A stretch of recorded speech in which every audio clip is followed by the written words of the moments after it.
guys. Real Housewives of Atlanta. It's the finale, guys. The Real Housewives reunion is coming up. They say it's going to be 4 parts. And as everybody said, Godfather had 3. And the slaying of Miss Phaedra and all this bull crap going on is going to come to an end. You guys, hit me down. A great finale, okay? But you guys, y'all just pray for Miss Tiki. I was supposed to go get a mount, and I went and got everything but that mount. So anyway, guys, as they say, move right along. Let's get this started, okay? We start off with Miss Candy, Riley, and his baby daddy seeing it, you know. And as you guys are watching everybody review, everybody just got one thing to say: Candy, let it go. She's 14 now. It's up to her to want to build a relationship with her dad. He hasn't been there. And I know girls are so close to their fathers. And it's like, if you haven't did it by now, I don't think it's going to be done. And it's up to you. Well, it's up to Riley to want to reach out, not you. And you can't make her. You know, as a mother, we want it to work, but it is what it is. We got to make it do what it do. That whole scene was very awkward. Riley just not with the cameras. And Candy needs to realize maybe you are Escape and Candy Birds, and you got that empire. But everybody is not like, you know, we want our children to be just like us, but sometimes you got to let it go. You got to shake it off, okay? Hey. All right, guys. So during the sit down with the mama, the baby daddy, and the daughter, it was basically who did what, when, and how. And Riley, of course, she sits up and she listens to adults talk. And you know what came out of her mouth? Was you there when I was born? I'm like, why would you even come up with a question like that? But y'all know Riley is Mama Joyce 2.0. And then she said, did you sign the birth certificate? I was dead on that one. I was dead, as Funky Dineva said. I was dead to the bed, okay? Casket sharp. So anyway, y'all, we're going to make this work. Anyway, that ended up with Brock and Candy arguing. And Riley, at that point, she had to be the adult. And she was like, y'all, let it go. Chill out. It is what it is, okay? And I was like, okay. So y'all know this finale is, it's centered around Chateau Charade, okay? It started off with Kenya Moore Mansion, and they did an opening with Kenya's house, and they're gonna shut it down with taping the housewarming or the grand opening for Chateau Charade. And on the list was a lot of people in Atlanta that's famous because, of course, Cherie has been on reality TV for 6, 7, 8 years, and she has a lot of prestigious friends. You know, you had a lot of the girls from Married to Medicine. You had Lisa Wu, and you had a lot of famous people in there. That's Atlanta. That's where all the stars are, the celebrities. Okay. So anyway, I noticed, you guys, hit me down in the comments. What happened to Nene? Did Nene get pissed off and mad because they gave Kim more money to show up? And I was sure looking for Nene to show up, and I'm like, one Nene and Charade, was that cool? Or did I miss something on one season?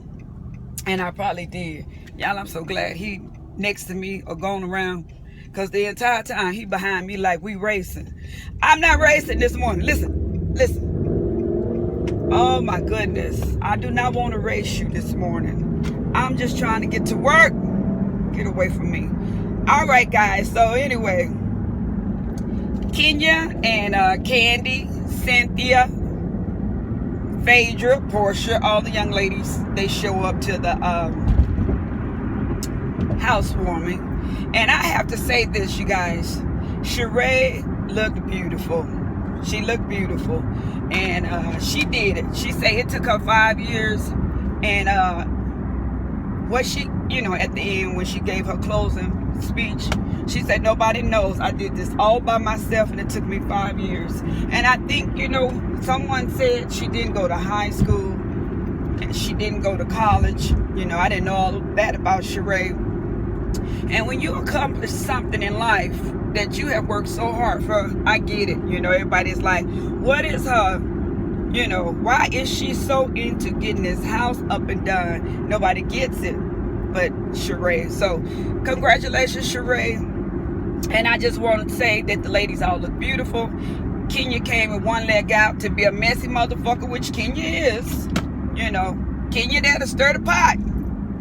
And Kenya came with nothing but fuck shit, okay? But Miss Kim, in my opinion, showed up because she want to come back. Like Kenya stated, bitch, your husband ain't working. You right. He got 20 million. But over there on James, y'all go check out James Colwell. His review, you break it down. After you spend all that money and everybody take their fees, you're not left with it. And every time you look up, Kim getting her tummy tucked, her ribs pulled out, her lips injected, and everything else. And when Kenya told that woman she looked like a duck, I was like, oh my God, I damn they hit the floor. I said, Kenya, you a damn mess. But one time, Kenya, one time you gonna come for somebody and they gonna knock your ass the fuck out. And I'm gonna be sitting there like, I love you, Kenya, but sometimes, girl, you gonna come for the wrong person. So Portia and what's that phony Faye. And side note, I know all lawyers are not shady, but Miss Phaedra is just showing her true colors, okay? And y'all notice on the blogs they saying she has been fired allegedly. We don't know for a fact if it's true, but something in the water ain't clean, okay? When everybody keeps saying the same thing, you know, something ain't right. So anyway, Miss Phaedra and Portia, they run to the kitchen and to the bathroom, and you know, the only thing they got going on is we can pop our ass and we can do this and we freaking frack. No, y'all not getting no spinoff. Don't nobody want to see that shit. I don't care how cute you are, Portia and Miss Phaedra. You should have came on when he had got the divorce, not shaded this young man, and showed you moving on. A single mom with 2 kids, an attorney at law, and you should have showed how independent you was and how you could move on. You should have took it and ran with it. Honey, whatever's going on in your life, you guys take it and make the best out of it. My mama always taught me, my grandmother, whatever you do, be the best at it. If you're going to be a hoe, be a good hoe. If you're going to be a bitch, be the best bitch that there is. Whatever in life you're going to take and make yours, make it the best. And that's why, you know, I don't let nobody steal my joy. When they start, I say, Lord, Satan, get under my feet. Hey, I might cuss a little and pray a little, but that's how I was raised. No weapon formed against me should prosper. So anyway, and Phaedra supposedly, allegedly, the Southern Belle. I don't know, you guys. I used to care for Phaedra, but Phaedra has just showed her true colors. She's showing up with Johnny everywhere to help represent him. Well, she's not representing him, but to help him sue Candy. And at the end, when Portia let her know, you know, I'm glad you didn't make it to the opening of OLG. Y'all, I'm everywhere because I got 15 minutes to get this up. This is going to be a direct upload. So y'all roll with Miss Tiki. Miss Tiki don't go blow for blow. She just be everywhere. So when Miss Portia gets with Phaedra and she let her know about the opening of OLG, that Apollo's girlfriend showed up. And that just told Phaedra looked like she was ready to cry, you guys. But, you know, Portia running back so bad trying to keep Phaedra on her side of disliking Candy, because they done teamed up to dislike her. See, she don't tell everything. Be careful with somebody who always want to come back and tell you things. And I try not to do that, because if I like a person, first of all, I don't want to hurt your feelings. And second of all, I'm not going to continue hanging around with a person who dislikes someone I like, because eventually it will cause friction. So anyway, you know, you can see Miss Phaedra look like she was ready to cry when she found that out. And in her confessions, she basically set up and said, I'm about ready to snatch this bitch head off. I said, whoa, not the Southern Belle. The Southern Belle said she ready to knock this bitch head off. Y'all, did y'all see that? I was somewhat like, damn, Candy. But Candy and Phaedra ended up sitting down at the end. They had a talk. They had a chit-chat. And Candy was like, you know, I had nothing to do with Apollo's girlfriend coming. But I liked the way she let her know. You know she came. And I said, okay, y'all some shady motherfuckers, but I ain't mad at you. Do what you gotta do. Make it do what it do, okay? And basically, Phaedra like, yeah, I heard. She said, but, you know, the word on the motherfucking curb and all over the blogs is Johnny is suing me. She said, Phaedra, do you have anything to do with that? Because she hear Phaedra is a part of it. Well, she goes back to being this ethical lawyer at this point, and I can't speak on anything, you know. Of course you can't speak on it, but if you have nothing to do with it, you know, what's the big fucking secret? You know, you're a lawyer by convenience. You're a Christian by convenience. You know, people like that. It depends on what the mood is, and that's how you are. Nah. Whoever you are, be who you are. Fuck that shit. Stand firm in your word. And that's one thing about me. And with my things that I put out, it might not be always the truth, guys. This just entertainment. But don't get mad at me. Shit, I'm just reporting the news. It is what it is. I don't know these people. I don't know none of them, okay? And I'm just pure entertainment. So, guys, please don't take this stuff personal. And I know we have our favorites, because I have my favorite. And sometimes when people come for your favorite, you be mad. But take that shit somewhere else. I ain't got time for that. So, anyway, it ends up Candy and Phaedra are not friends, and they let each other basically know, bitch, keep your head up, keep your ears open, and be careful how you tread lightly, basically. That's what Candy gave her. Okay, with them eyebrows up and down. I said, Candy, this bitch have talked about you for 2 years, ever since you guys have broke up your friendship. It's time for you to check that bitch and let her know I will fuck you up. Y'all excuse my French, but I'm sick of Candy being nice. And y'all want to say Candy need anger management. No, she don't. She tired of people fucking with her. And sometimes in life, you get to that point.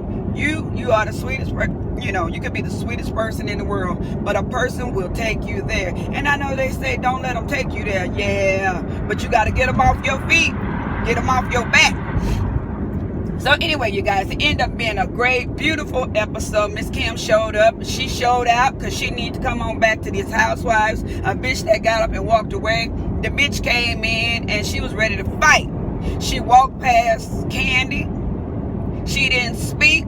It's been 5 years and bitch, you still acting like that. And Candy said, and you done had a baby every year. I was like, ooh, y'all some shady motherfuckers, okay? She don't want to speak to nobody. She got a fucking attitude. We know Candy and her had issues. It is what it is. Candy say, fuck that shit, bitch. Keep that money because you need it to keep continuing all these surgeries you having. Because every time I look up, girl, you look like a 21-year-old model. You and your daughter look like twins. And come on now. What did you... Anyway, Miss Kenya got into it with Miss Kim. And they went back and forth, which I think was very childish, but it made great TV.